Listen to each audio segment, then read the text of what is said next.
So I've got my Sunnydale High School jersey on today because I want to talk a little bit about my second favourite TV show of all time, Buffy the Vampire Slayer. Having started watching it in 2016, it quickly became one of my favourites, and these days I consider it my second favourite TV show of all time, behind You Know What. And I also do consider Angel, its spin-off that ran from 1999 to 2004, in that top spot as well. But strangely enough, one area of the Buffy the Vampire Slayer franchise I never truly watched was the film from 1992. Now, for those who don't know the story of this, let me key you in. Apparently Joss Whedon pitched Buffy the Vampire Slayer to the Fox network, kind of quite early on, and eventually they liked the sound of it, so took the script written by Joss Whedon and ultimately gave it to director Fran Rubel-Kuzri, I really hope I've said that name right, to direct. And the film came out in 1992. Buffy the Vampire Slayer the series came out in 1997. This film came out in 1992, and when Joss Whedon saw it, he went, it's not quite what I meant. So he took the idea back and eventually turned it into the TV series we know and love today. As I said, I didn't really know much about the 1992 film. I think I asked at one point in a Buffy forum whether it was strictly necessary, and somebody said, not really necessary, no. So I just kind of blanked it from my mind for years. But Buffy the Vampire Slayer, the TV show, is now nearly 30 years old, and the film is 34 years old. So I felt it was possibly time that I kind of watch it through. I had my butt clenched for this. I was thinking this was going to be possibly very bad, like a supernatural teen movie of the 1990s. But having watched through the film, it is all of those things. It is a supernatural kind of teen comedy film of the 1990s, but it's done surprisingly well. So what's the setup of this film? You've got the main character, Buffy Summers, played this time not by Sarah Michelle Gellar, but by actress Christy Swanson. She's a cheerleader at Emory High School in Los Angeles, and her main goals are she basically wants to go out shopping and hang out with her friends, kind of popular girls at school. However, one day she is approached at the mall by a mysterious man named Merrick Jameson Smith, played by Donald Sutherland, who informs her she is the chosen one, the one who is destined to stand against the vampires, and ultimately defeat the forces of darkness. While Buffy doesn't really pose him any mind, she begins to listen when he describes a recurring dream that she'd had about fighting vampires, so eventually she does agree to be trained by him. Now, obviously this is kind of the form of the Watcher, the role that Anthony Head would eventually take over as Rupert Giles once they made the TV show. But Merrick here, he's distinctly different. To me, he plays out like the kind of mystic mentor in a lot of these kind of teen supernatural films. And he does so very well. Donald Sutherland plays him very well. I mean, he does kind of give off the air of kind of mysticism and darkness, and while you might not think too much looking at him if you pass him on the street, he does also kind of give off that air of he knows more than he lets on. And I think he does a very good job with it here. You've also, the other big character that they mention in this film is Oliver Pike, played by the late Luke Perry, who I think passed away sadly a few years ago.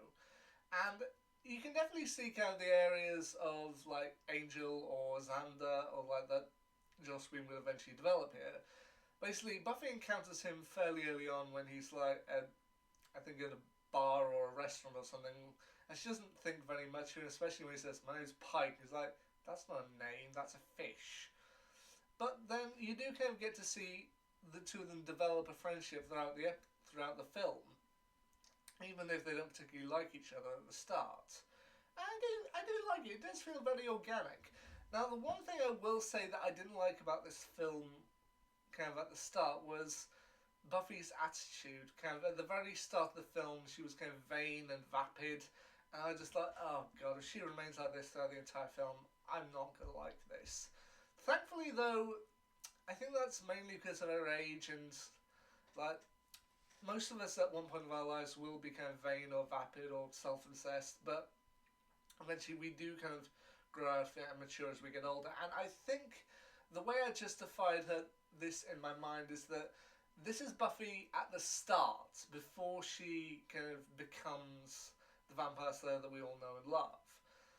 I think when they introduced Sarah Michelle Gellar's Buffy in the first episode of the TV show, Welcome to the Hellmouth,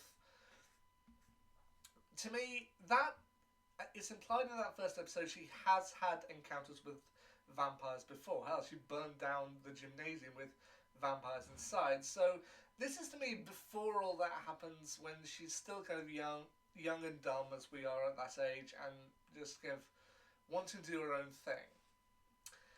But now, also surprisingly, there's a lot of celebrities or big actors who in this film I was surprised to see. I mean, you've got the likes of Ben Affleck, who appears in who is a basketball player. Seth Green is apparently in this film as well as a vampire. They would later bring him back in the TV show. And one of Buffy's friends at the beginning of the film, Kimberly Hanna, is played by actress Hilary Swank, who you might know from things like Boys Don't Cry, $1 Million Baby, or The Next Karate Kid. She was a big name at one point in time.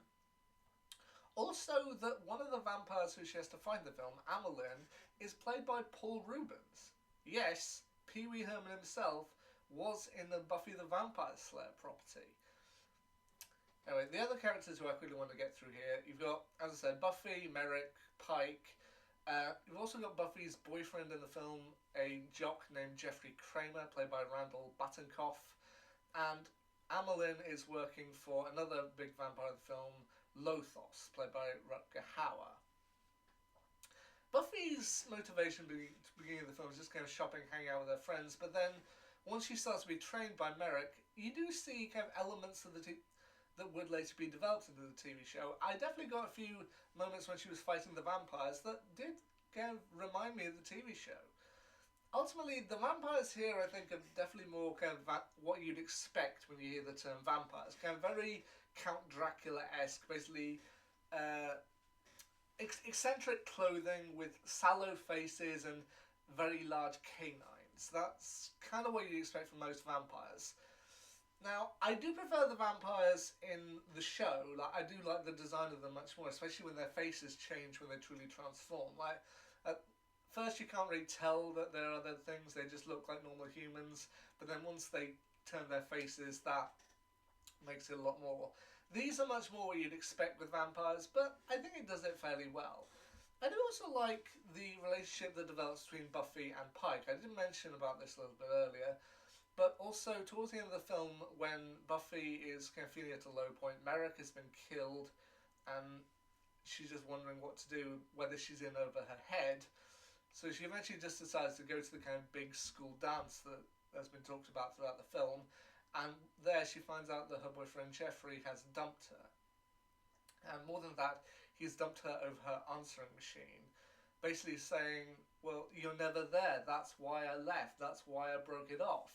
And while you might not agree with the way he did it, you can also understand it, that if somebody is in a relationship and they're not there half the time, it does lead to frustration.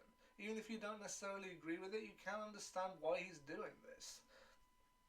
And when Pike ultimately shows up at the dance in order to give Buffy the dance that she wasn't getting from Jeffrey, it is sweet. It is very sweet.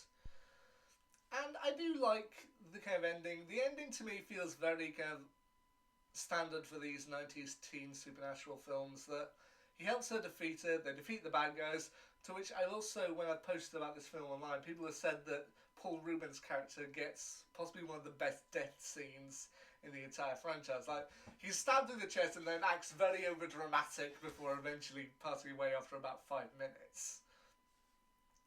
And it is very cheesy, but the ending where the two of them share a dance in complete silence before riding off on his motorcycle, that feels about right. So overall, I don't think that this is as good as the TV show. Hell, the TV show is much better, but comparing it to another franchise I heard about, which was the film and later TV show of A Series of Unfortunate Events, the TV show is obviously done better, but I think the film, for a 1990s supernatural teen film, it does well enough. And you know what? I'm happy enough I saw it. I might see it again at some point in the future, but for now, that's my quick little review of the film of Buffy the Vampire Slayer. What do you think about this film? Let me know down below in the comments. Anyway, until next time, see ya.